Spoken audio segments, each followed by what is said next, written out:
তো আমার সাংবাদিক বন্ধুদের অনেক অনেক শুভেচ্ছা অভিনন্দন জানাচ্ছি। আজকের এই প্রেস মিটে উপস্থিত রয়েছেন আমাদের স্পোকসপারসন সুব্রত চক্রবর্তী এবং আমার স্টেট কমিটির যিনি ভাইস প্রেসিডেন্ট এবং নির্বাচন কমিটির co convener doctor Ashok Sinha মহোদয়। আমরা উৎসাহ এবং উদ্দীপনার সঙ্গে অষ্টাদশ লোকসভা নির্বাচনে প্রথম দফা নির্বাচন সংগঠিত হয়েছে আজকে আমাদের এই পশ্চিম ত্রিপুরা আসনে। আমাদের প্রার্থী হিসাবে আমাদের রাজ্যের প্রাক্তন মুখ্যমন্ত্রী বিপ্লব কুমার দেব এই কেন্দ্রে প্রার্থী হয়েছে এবং তার পাশাপাশি আমাদের ৭ রামনগর বিধানসভা কেন্দ্রেরও উপনির্বাচন সংগঠিত হয়েছে।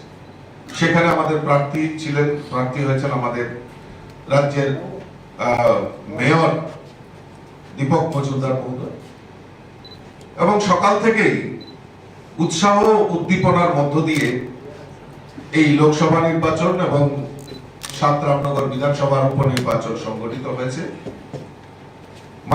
মানুষের মধ্যে স্বতঃস্ফূর্ততা এবং উৎসাহ উল্লাস দেখা গেছে, কারণ আমরা জানি যে আজকে বিশেষ করে এই গ্রীষ্মের তাপদাহ কে উপেক্ষা করেও মানুষ এই ভোটদানে অংশগ্রহণ করেছে।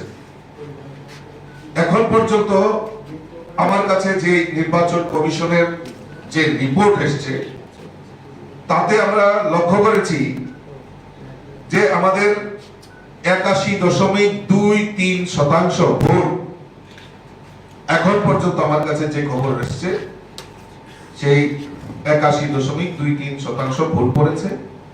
এখনো প্রায় 321টি পুলিং স্টেশনে এখনো বাইরে লাইন রয়েছে, সেই মতদাতারা সেখানে ভোটদানে অংশগ্রহণ করবে এবং সর্বোচ্চ ভোট এখন পর্যন্ত আমাদের কাছে যে রেকর্ড রয়েছে নির্বাচন কমিশনের থেকে আমাদের প্রাপ্ত 35 বিলোনিয়া বিধানসভা কেন্দ্রে সবচেয়ে বেশি ভোট সেখানে পড়েছে এবং ৭ রামনগর বিধানসভার উপনির্বাচনেও এখন পর্যন্ত নির্বাচন কমিশন থেকে আমাদের কাছে যে তথ্য এসেছে তাতে 71.26% ভোট সেখানে পড়েছে এবং আমি আজকের এই ভোটদানে যারা অংশগ্রহণ করেছে সমস্ত মতদাতাকে আপনাদের মাধ্যমে আমি অনেক অনেক শুভেচ্ছা অভিনন্দন জানাচ্ছি। তার পাশাপাশি নির্বাচন দপ্তর, আরক্ষা প্রশাসন, সাধারণ প্রশাসন, সকল ভোট কর্মী যারা ভোট কাজে জড়িত ছিল সুষ্ঠুভাবে নির্বাচনকে পরিচালনা করার জন্য আমি তাদেরকেও অসংখ্য ধন্যবাদ জানাচ্ছি এবং সবচেয়ে সর্বোপরি যারা মতদাতা যারা ভোটদানে অংশগ্রহণ করেছেন তাদেরকেও আমি অসংখ্য শুভেচ্ছা ভারতীয় জনতা পার্টির তরফ থেকে অভিনন্দন জানাচ্ছি। আমি বিশ্বাস করি যে আমাদের মোদিজি দেখানো পথকে অনুসরণ করেই এই রাজ্যে মানুষ স্বতঃস্ফূর্ততার সঙ্গে ভোটদানে অংশগ্রহণ করেছে। আজকে সকালবেলা থেকে ইন্ডি জোটের প্রার্থী এবং কংগ্রেসের একজন বিধায়ক এবং সিপিএম এর প্রাক্তন রাজ্যের মুখ্যমন্ত্রী ওনারা কিছু ভিত্তিহীন খবর মানুষের সামনে সেটা প্রচার করে যে নির্বাচনের হারটাকে পরাজয়টাকে সুনিশ্চিত করেছে, তাদের কাছে সুনিশ্চিত হয়ে গেছে। তাদের এই জোটকে মানুষ প্রত্যাখ্যান করেছে। 2023-এর বিধানসভা নির্বাচনে তাদেরকে এই রাজ্যের মানুষ প্রত্যাখ্যান করেছে।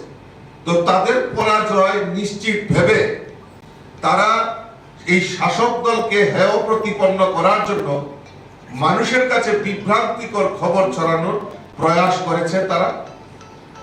আমি ভারতীয় জনতা পার্টির প্রদেশ সভাপতি হিসাবে তাদের এই ভিত্তিহীন যে খবর সম্প্রচার করা হয়েছে বা নীতিহীনভাবে তারা অভিযোগ করেছেন, তার সুযোগ্য জবাব এই ত্রিপুরা রাজ্যের মানুষ ভোটদানের মধ্য দিয়ে সেটা তারা প্রমাণ করেছে।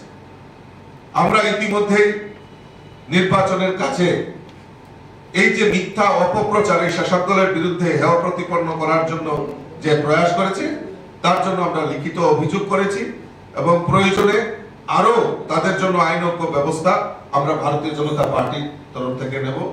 মিথ্যা কথা বলে বিভ্রান্ত করে মানুষকে ত্রিপুরা রাজ্যে যেভাবে বিগত দিনে ঠকিয়ে আসছে, মনে করেছেন এখনো তারা বৈতরণী পার হওয়ার জন্য সেই মিথ্যার আশ্রয়কে নির্ভর করে, কারণ তাদের কাছে তাদের মাটি মানে পায়ের নিচে মাটি সরে গেছে, তারা জানে তাদের দলের ভূমিকম্প হয়েছে। তো সেই জায়গায় দাঁড়িয়ে আজকে ভিত্তিহীন খবর ছড়িয়ে শাসক দলকে হেয় প্রতিপন্ন করার চেষ্টা করছে, তার সুযোগ্য জবাব মানুষ ভোটের মাধ্যমে দিয়েছে। এটা আমাদের কাছে সবচেয়ে বড় প্রাপ্তি। তা আমি আবারও আমার এই সাংবাদিক বন্ধুদেরকে আমি অসংখ্য ধন্যবাদ জানাচ্ছি। আপনারাও অক্লান্ত পরিশ্রম করে, কারণ আপনারা গণতন্ত্রের চতুর্থ স্তম্ভ, আপনারা সঠিক সংবাদ সঠিক সময়ে মানুষের কাছে পৌঁছে দেওয়ার জন্য আপনারাও সারা দিন পরিশ্রম করে নির্ভীকতার সঙ্গে আপনারা খবর সম্প্রসার করেছেন, মানুষের সামনে পৌঁছে দিয়েছেন। আমি আপনাদেরকেও অসংখ্য অসংখ্য ধন্যবাদ এবং শুভেচ্ছা জানাচ্ছি। নমস্কার। রাজীব বাবু, বিরোধী করেছেন সংবাদ মাধ্যমের সামনে যে তাদের পোলিং এজেন্টকে ঢুকতে দেয়নি বিজেপির অর্থাৎ শাসক দলের পক্ষ থেকে, এই বিষয়টা নিয়ে আমি এটি যুক্ত করছি এবং বিভিন্ন যারা সিপিএম কংগ্রেসের কর্মী আছে তাদেরকে অনেককে বলেছে বের হয়ে যা ভোট দিতে হবে না, এমন অভিযোগ করে। ভোটারদের ভোট দিতে নাকি বাধা দেওয়া হয়েছে, এটা তাদের অভিযোগ, কি বলবেন এটা? আর কিছু আর কারো কিছু অ্যাকচুয়ালি দেখুন, আমি তো সেটা খণ্ডন করেছি যে তারা তাদের পরাজয় নিশ্চিত। এই পরাজয়ের গ্লানিকে মুখ ঢাকার জন্য কিছু তো একটা বলতে হবে বিরোধী দল, কারণ এত বছর 25 বছর কমিউনিস্টরা এই রাজ্যের বুকে সিপিএমরা রাজত্ব করেছে, আর এই কংগ্রেসই এই সিপিএম এর দূষর হয়ে তাদেরকে এই 25টা বছর রাজ্যের বুকে তাদেরকে মদত জুগিয়েছে, মানুষকে বলে দেখিয়েছে যে আমরা সিপিএম বিরোধী, বাম বিরোধী, কিন্তু সিপিএম কে পেছন দিকে মদত দিয়ে তারা এই কংগ্রেসীরা 25টা বছর মানুষকে বিভ্রান্ত করেছে। মানুষের কাছে পরিষ্কার হয়ে গেছে যে কংগ্রেস এবং সিপিএম তারা একসঙ্গে লড়াই করছে, সেটা মানুষ মেনে নিতে পারেনি। মানুষ তা ভোটের মাধ্যমে সেটা তার যোগ্য জবাব দিয়েছে। এই পরাজয়ের গ্লানি ভোলানোর জন্য তারা এই মিথ্যা আরোপ করেছে। আমরা ইতিমধ্যেই আমাদের টিম ইলেকশন কমিশনের কাছে গোচরে নিয়েছে যে এটা ভিত্তিহীন, এবং যদি প্রয়োজন হয় আমরা আরো চেষ্টা করছি এই তারা ভিত্তিহীন খবর সম্প্রচার করার জন্য এবং মানুষকে বিভ্রান্ত করার জন্য আমরা প্রয়োজনে আইনানুগ ব্যবস্থা আমরা এই দিকটাও আমরা খতিয়ে দিচ্ছি। উপনির্বাচনে এখন পর্যন্ত আমাদের কাছে যে তথ্য এসেছে সেটাতে 71.26%। ঠিক আছে, থ্যাংক ইউ, নমস্কার।